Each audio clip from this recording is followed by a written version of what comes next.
Suasana di jalan mendadak macet, bukan kecelakaan, tapi gara-gara seorang kakek yang berjalan pelan sembari mengandalkan tongkatnya.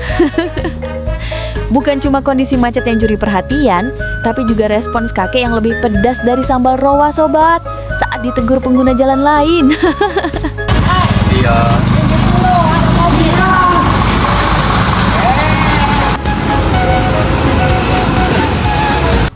Terlihat kakek ini santai menikmati langkahnya di tengah jalan, meski di belakangnya ada truk yang sudah membunyikan klakson. Ketika warga menegur, si kakek ini bukannya minggir, malah membalas dengan bentakan. Warganet langsung heboh. Emang umur segitu lagi lucu-lucunya. Tulis salah satu akun di media sosial. Ada juga netizen yang berkomentar, kesabaran sopir truk di atas rata-rata. Nah, kejadian viral ini terjadi di Jalan Kosambi, Tangerang, sobat. Tapi yang pasti, aksi kakek ini bikin sopir truk di belakangnya layak dapat medali kesabaran tahun ini. Iya.